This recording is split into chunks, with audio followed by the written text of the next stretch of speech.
My self Shruti Vijay Raghorte. I am a first year MBBS student at GMC Nagpur. मैं आपको आज paper analysis के बारे में बताना चाहती हूँ। नीट के प्रिपरेशन में पेपर देना बहुत ज़्यादा इम्पोर्टेंट होता है और उससे ज़्यादा इम्पोर्टेंट होता है उसका एनालिसिस करना। जब भी हम पेपर सॉल्व करते हैं पहले तो टाइम ड्यूरेशन एक दिमाग में सेट होना चाहिए। किसी किसी को बायो इजी लगता है तो वो पहले बायो प्रीफर करते हैं सॉल्व करना, कोई केमिस्ट्री करता है तो कोई फिजिक्स करता है। जैसे मुझे बायो इजी लगता था तो मैं पहले बायो करती थी, देन मैं केमिस्ट्री पे जाती थी एंड देन फिजिक्स पे।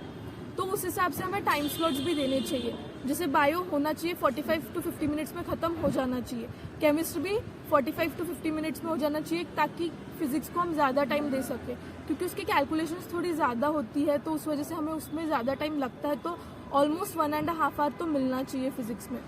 एंड देन जब भी हम पेपर सॉल्व करते हैं तो अगर हम किसी क्वेश्चन में अटक गए तो उस पर नहीं रहना है, वहीं पे अगर हम उसको ये करते रहे कि ये आ नहीं रहा तो हमारा आगे का पेपर छूट जाएगा। तो हमें अगर वो नहीं आ रहा है उसको गोला कर दो, आगे बढ़ जाओ, देन फिर लास्ट में आके उसको देखो। एंड अगर तब भी नहीं आया तो छोड़ दो, मत अटेम्प्ट करो। अगर सिर्फ 2 इसमें तुमको कंफ्यूजन है तो तुम ट्राई कर सकते हो अटेम्प्ट करने का, बट अगर तुमको कुछ आता ही नहीं है तो उसको अटेम्प्ट करके फिर नेगेटिव मार्किंग में जाने का कोई फायदा है नहीं, तो अटेम्प्ट करो ही मत। एंड जब आंसर की आती है तुम्हारे पास तब देखो कि तुम्हें वो क्वेश्चन क्यों नहीं आया, कि तुम्हें कुछ याद नहीं था, जैसे कोई फैक्ट था जो तुम्हें याद नहीं था या उसका फॉर्मूला याद नहीं था या तुम्हें पता ही नहीं था कि वो है क्या या कैसे सॉल्व करना है, तो उसको याद रखो कि ये ऐसा है। एंड देन नेक्स्ट पेपर में जब वो अगर सेम क्वेश्चन रिपीट होता है या उसी सिमिलर टाइप का क्वेश्चन रिपीट होता है तो फिर तुम्हें वो सॉल्व करना आना चाहिए। उस हिसाब से तुम फर्स्ट इसमें जब तुम्हारी मिस्टेक होती है तो वो रिकॉग्नाइज करो। देन फिर बबलिंग बहुत ज़्यादा इंपॉर्टेंट होती है। मेरी हमेशा बबलिंग में मिस्टेक होती थी, तो तुम कभी ऐसा मत करना। और जब भी मैं तो करती थी कि जब भी मैं प्रैक्टिस क्वेश्चन भी सॉल्व करती हूँ तो मैं साइड बाय साइड बबलिंग करती थी, क्योंकि ताकि मेरी बबलिंग की बहुत अच्छी प्रैक्टिस हो जाए। तो तुम भी वैसे कर सकते हो अगर तुम्हारी इच्छा हो या तुम्हारी बबलिंग में गलतियाँ होती है तो, क्योंकि बबलिंग में अगर मार्क्स जाता है ना तो बहुत ज़्यादा दुख होता है। एंड देन बहुत लोग पेपर के बीच में घबरा जाते हैं। जैसे नीट का पेपर होता है तब बहुत लोग पैनिक हो जाते हैं। ये क्यों होता है? क्योंकि लोग पेपर प्रैक्टिस करते ही नहीं है, सिर्फ पढ़ते जाते हैं। तो पेपर प्रैक्टिस भी उतना ही इम्पोर्टेंट है। कभी भी अपने पेपर को स्किप मत करना।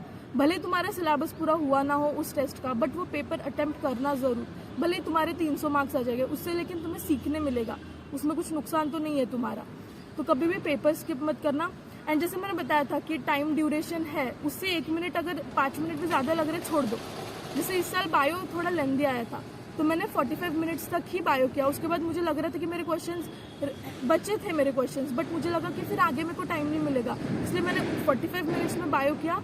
मैंने फिर केमिस्ट्री किया and then physics luckily easy आ गया था, तो वो बहुत जल्दी हो गया था फिजिक्स। तो मुझे ऑलमोस्ट लास्ट में 1 घंटा मिला था जिसमें मैंने बाकी के जो बायो के क्वेश्चंस थे वो किए थे। तो हमेशा अपने टाइम स्लॉट के हिसाब से चलो, क्योंकि अगर जैसे बायो इस बार लेंदी आया था, अगर मैं 1.5 आवर उसमें स्टार्टिंग में ही दे देती मैं पैनिक हो जाती कि अरे बायो में मेरा हमेशा तो 45 मिनट्स में हो जाता है लेकिन आज इतना टाइम लग गया, अब मेरा आगे कैसे होगा। तो वो नहीं करना, हमेशा जो टाइम स्लॉट तुमने दिया है उस हिसाब से करना। बस फिर ऑल द बेस्ट।